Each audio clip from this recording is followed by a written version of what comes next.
हमारी तरफ इशारा करते हैं कि सतगुरु ने कौवे से हंस कैसे बना दिया, जैसे हम सबको बना दिया। सतगुरु ने हमारी जो बुरी आदतें थी, जो हम बुराइयां करते थे, उनसे बचा दिया। कोई शराब पीता था, कोई चोरी करता था, कोई झूठ बोलता था, कोई झगड़े मुकदमे करता था, कोई ईर्ष्या निंदा करता था। आपस के अंदर हम इन चीजों को अपना के कितने बुरे बने बैठे थे। ये वृत्तियां किसकी थी? ये काग वृत्तियां हैं।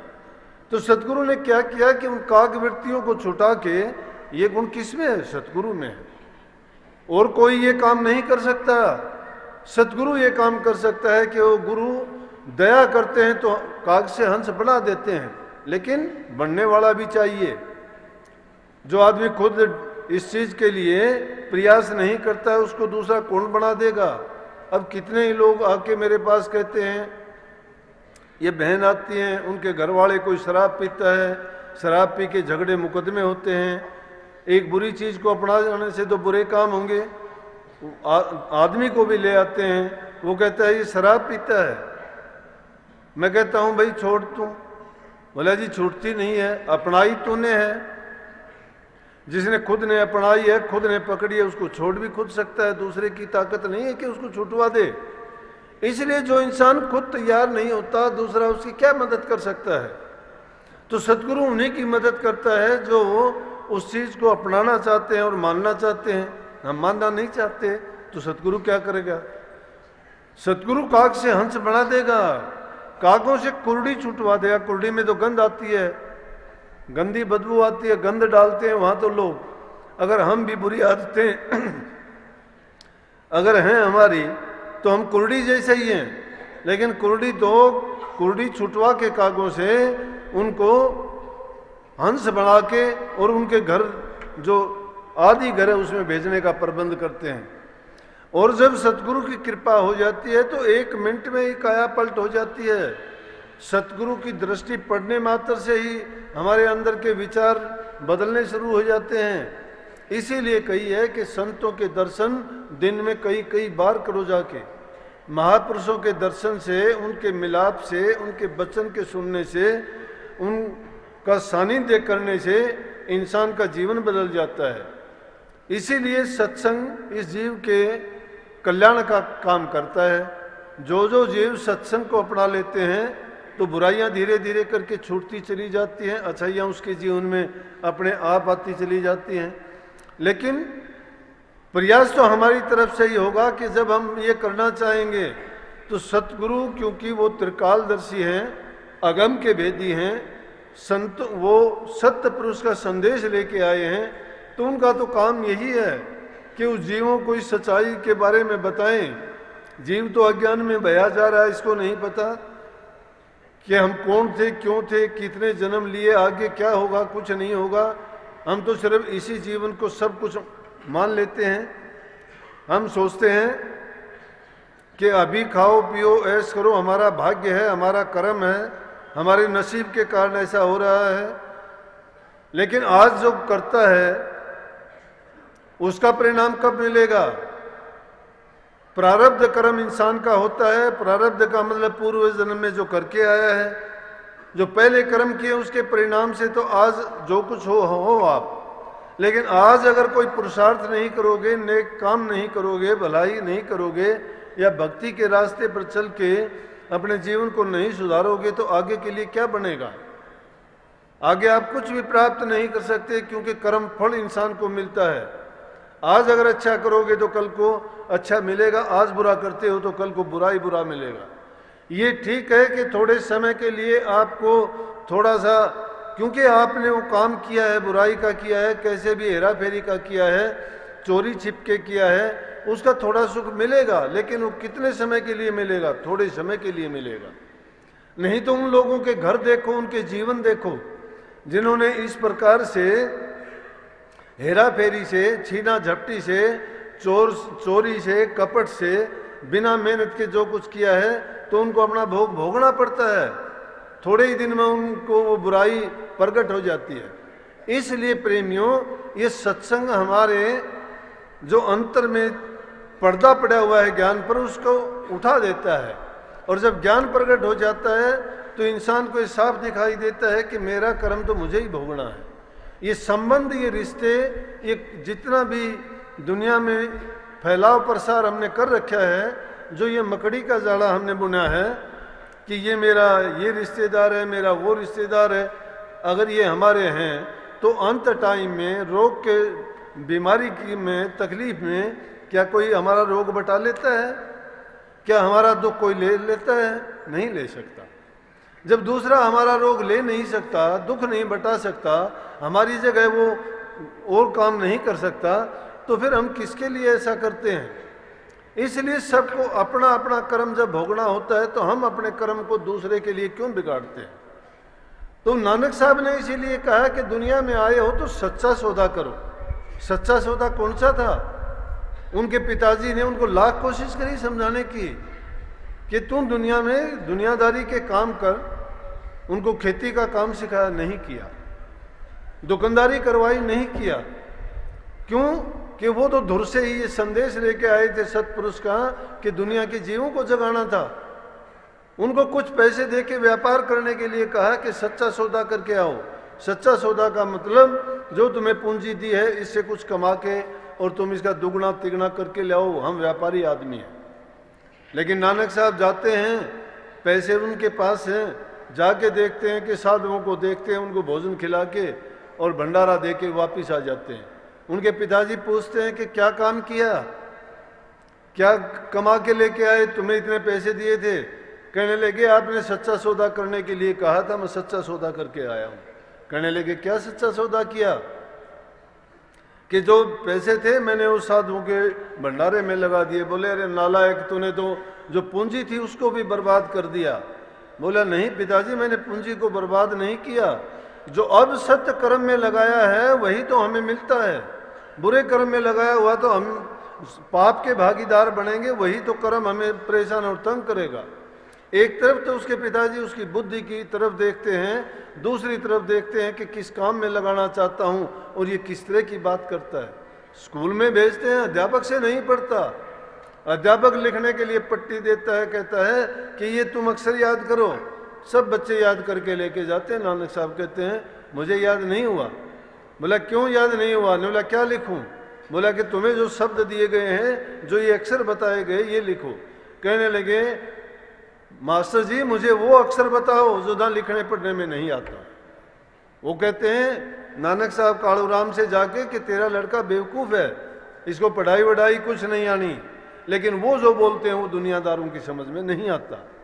इसीलिए संतों की जो बात है वो आम संसारी लोग क्यों नहीं समझते कि अगर संतों का रास्ता पूरब को जाने के लिए बताता है तो दुनियादारों का रास्ता पश्चिम की ओर जाता है।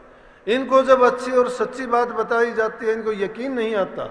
वो क्यों नहीं आता? ये इंद्रिय जगत में जीते हैं, ये अपनी बुद्धि अपनी चतुराई की बात करते हैं। जिसको कबीर साहब ने कही है कि तुम कहते हो कागज लेखी, मैं कहता हूं आंखों देखी। तुम कहते हो उलझाउन हारी, मैं कहता सुलझाउन हारी। कि जब कबीर साहब की बात भी ऐसी अटपटी देखते हैं और कहते हैं, क्योंकि उन्होंने बहुत अटपटी ऐसी बाणी लिखी, लोग सुनते थे तो हैरान होते थे। कहीं तो कहते हैं कि देखो नाव में नदियाँ डूबी जा। बोले कि बेवकूफ़ बात करता है, नाव में नदियाँ डूबती है कभी?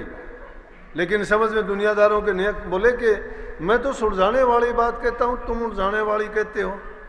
फिर कहते हैं कि ऐसा ग्रंथों में नहीं लिखा जो आप बताते हो। बोले कि तुम कागज की लेखी कहते हो, मैं तो आंखों की देखी अनुभव की बात करता हूँ। अरे संतों की बात अनुभव की बात क्यों होती है? कि वो इस कर्ता के कर्ता जो होते हैं उनसे भेद लेके आए हैं और उनकी वाणी में, उनके वचन में, उनके आशीर्वाद में जो ताकत होती है वो किसी चीज में नहीं है। हम तो क्या करते हैं, बाहर की बुत परस्ती कर लेंगे, माला फेरने में टाइम बिता देंगे, मत्थे रगड़ने में। कहीं कहीं मंसूर क्या कहता है? मंसूर जी कहते हैं कि न रख रोजा न मर भूखा, न जा मस्जिद न कर सिजदा, वजू का तोड़ दे पूजा, शराबे शोक पीता जा। अगर है शोक मिलने का तो हरदम लो लगाता जा। लो उसमें लगाते नहीं, मन की वृत्ति रुकी नहीं, बुराइयों की तरफ प्रवृत्त हैं, दुनियादारी में भटकते हुए इधर से उधर धक्के खाते हैं। कर्म की मार में पहले भी हम फंसे हुए हैं और उस कर्म पर कर्म और बढ़ाते थे। सच्चा सौदा की बजाय अब तो झूठा सौदा कर लेते हैं। झूठा सौदा कर लिया हमने। झूठा सौदा क्या किया कि संसार के जितने सौदे किए झूठे सौदे हैं। सत्य तो एक परमात्मा का नाम है, उसकी भक्ति, उसकी आराधना, उसकी पूजा अगर की जाती है तो वो हमारे निमित्त, वो हमारे काम की चीज है। बाकी चीज तो हमारे कुछ काम आने की है ही नहीं। इसलिए उस सच्चा सौदा करने के हम सोचते ही नहीं।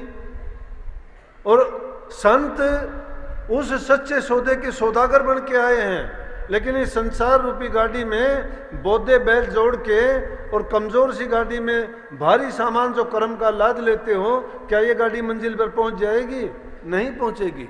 लेकिन जो समझदार आदमी हैं वो तो इसमें लौंग, सुपारी और इलायची का व्यापार करेंगे, और जो मूर्ख आदमी हैं वो इनमें कंकड़ पत्थर और कोयले को डाल के पूरी जिंदगी ऐसे ही बिता के चले जाएंगे। उनका मूड भी जाएगा और ब्याज भी जाएगा।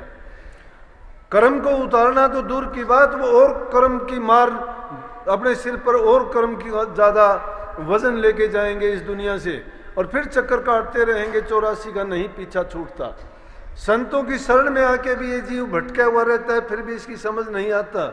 इसका मन का मैल साफ नहीं होता, ईर्ष्या, द्वेष, निंदा में जीवन व्यतीत करता है। नहीं, हमेशा अच्छी सोच के साथ। जीवन का क्या है? कटु सत्य है, जो पैदा हुआ है एक दिन जीवन उसका चला जाएगा। कितने दिन में चला जाएगा? मुसाफिर की तरह से हो। एक मुसाफिर सफर करता है किसी गाड़ी में, रेल में, मंजिल आ जाएगी वहीं उतर जाएगा। वो जाने वाले और आगे उतर जाएंगे, कोई और आगे उतर जाएगा, लेकिन फायदा क्या है? इसी प्रकार से जीवन तो हमारा चलता रहता है। कोई 20 साल में, कोई 30 साल में, कोई 50 साल में गुजर जाएगा। लेकिन चतुर उसको मानो जिन्होंने संतों की शरण लेके नाम की कमाई की है। वो भी नाम को अगर समझ भी हम जाते हैं तो उसको यूं समझो इसी जीवन में हमें पता लग जाता है। लेकिन भ्रम में पड़ के पाखंडियों के पास जाके जो लोग हमारे और ज्यादा भरमा देते हैं। क्यों भरमा देते हैं? कि उनको तो अपना उल्लू सीधा करना पड़ता है और हमें जो मेहनत नहीं करनी पड़ती, हम मेहनत से बचना चाहते हैं। अगर मेहनत जो इंसान करता है, अगर इसमें बिना मेहनत किए कुछ मिलता या इन संसार के पदार्थों में सुख होता तो बड़े बड़े राजा महाराजा हो गुजरे हैं जिन्होंने राजकाज को ठोकर मारी, 36 प्रकार के भोजन तज दिए, राजपाट के महल खजाने छोड़ दिए और उन्होंने रूखी सूखी रोटियां खानी शुरू कर दी। क्यों खाई? तन पर कपड़े की जरूरत नहीं समझी। जहां उनका, क्योंकि उन्होंने ये जांच लिया, परख लिया, उनको ये समझ आ गई, उनको ये ज्ञान मिल गया कि इंसान अगर इसी जीवन में, इंसान के चोले में भक्ति करके अपने जीवन को सफल कर सकता है, बाकी के तो उसके चाहे कितने भी जीवन जन्म लेने पड़े, कितनी सदियां बीतें, उसका कल्याण किसी योनि में नहीं हो सकता। क्यों? दूसरी योनियों में ये इंतजाम प्रबंध नहीं है। न पशु पक्षी सत्संगों के माध्यम से बता सकते हैं, न जानवर बता सकते हैं, न कीट पतंगे बता सकते हैं। एक मनुष्य योनि ऐसी है जिसको सबसे उत्तम कहते हैं। उत्तम इसलिए कहते हैं कि गुरु इंसान के रूप में हमें मिलके, हमारी भाषा हमारी तरह रह के, हमें उस सच्चाई से परमात्मा का गुणगान करके, उसका भेद समझा के हमें उस देश में जहाँ से हम बिछड़ के आए थे पहुँचाने का प्रबंध कर देते हैं। लेकिन संसार के भोगों में, संसार के पदार्थों में ये चंद दिन के ऐसा आराम दिखाई देते हैं, लेकिन जब टाइम निकल जाता है और वो जो कुछ क्षणिक हमें सुख देने वाली पदार्थ होते हैं वो भी हमारे हाथ से छिन जाते हैं, फिर उनके लिए हम तड़पते हैं। पुरानी यादों को करके हम और ज़्यादा दुखी होते हैं। जो भूतकाल में जो सुख हमने भोगे हैं, वर्तमान काल में अगर वो सुख हमें नहीं मिलते हैं, उनकी याद हमें तड़पाती है और उसी और तो दुख थे वो थे, उन दुखों में और ज़्यादा हम दुखी होते रहते हैं। तो बड़े बड़े राजे महाराजाओं ने ऐसा किया कि उन्होंने अपने राजपाट को छोड़ दिया, जाके संतों की शरण ली, अपने मोह बंधन को काट दिया। ये मोह की फांस जो इस जीव को लगी हुई है, ये इसको छूटने नहीं देती। ये सोचते हैं कि सब कुछ मेरा है, लेकिन मेरा इसमें कुछ है ही नहीं।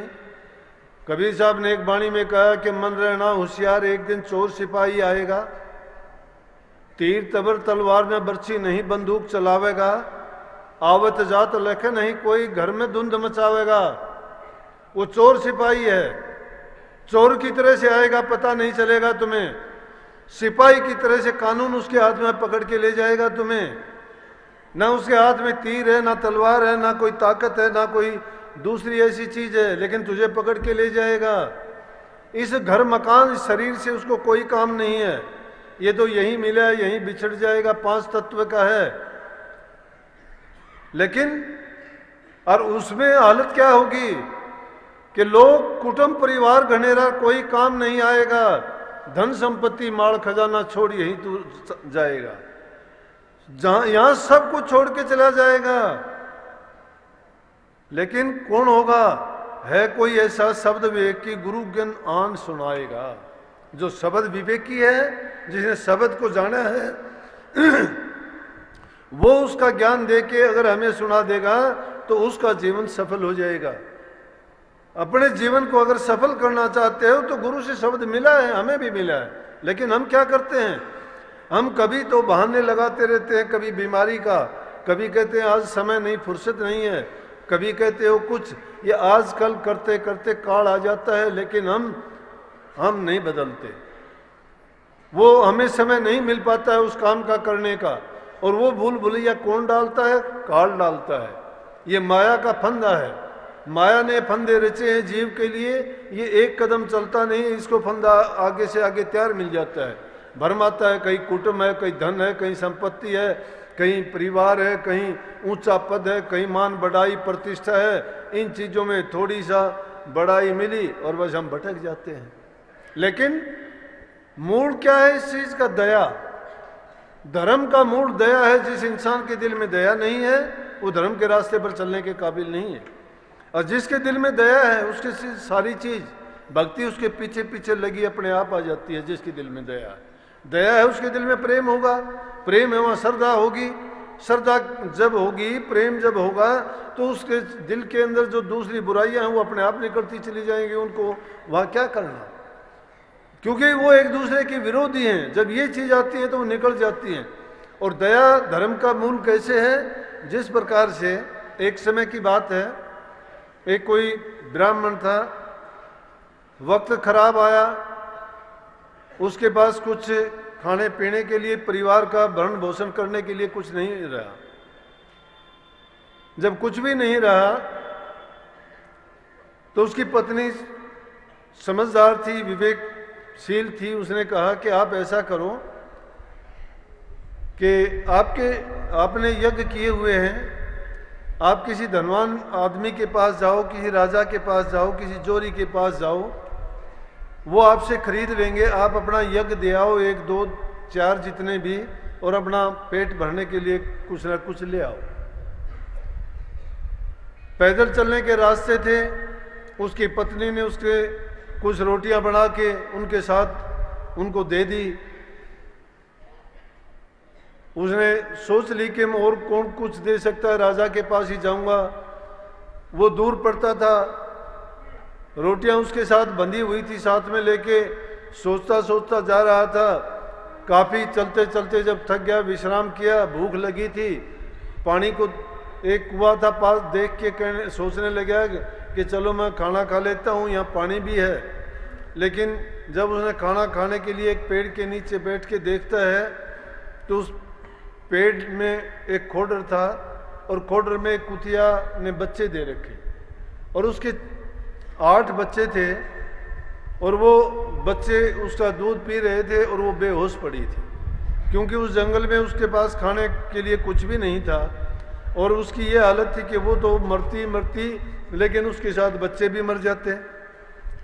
तो जब आदमी एकांत में होता है, जब बुरे हालात से गुजरता है, उस इंसान को पता चलता है कि जिसके साथ बुरी घटना घटती है या बुरे समय बीतता है तो उसके साथ क्या होता है, उसको उसके बारे में सोचते हुए फिर देर नहीं लगती। और वो आदमी फिर अपने से तुलना करता है कि अगर मेरे साथ ऐसा हो तो क्या हो। लेकिन उसको देख के ब्राह्मण के घर में जन्म था, उसके दिल में दया आई कि अगर मैं रोटी खाने की बजाय मैं तो मर नहीं जाऊंगा, लेकिन ये जंगल में कहाँ से क्या खाएगी। उसने दया करके रोटियां थी उस कुतिया को रोटियां डाल दी। वो खाने के बाद वो थोड़ी होश में आई, फिर उसकी तरफ देखने लगी। उसको लगा कि इसका पेट अभी नहीं भरा। उसने धीरे धीरे करके एक एक दो दो करके वो सभी रोटियां कुतिया को खिला दी।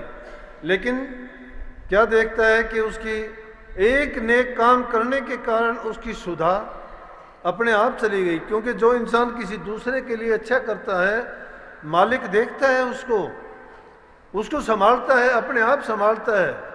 परोपकार के काम आप करके देखा करो। आज समाज में कितनी कुरीतियां फैली हुई हैं, कहीं भ्रूण हत्या है, कहीं और दूसरे कितने पाप होते हैं। माँ बाप को घर से निकाल देते हैं, बुढ़ापे में सहारा बनना चाहिए उनको घर से निकाल देते। सब कुछ माँ बाप ने हमें दिया है और हमने माँ बाप को बेघर कर दिया। उनकी इज्जत कदर नहीं करते, उनकी बात तक नहीं सुनते हैं।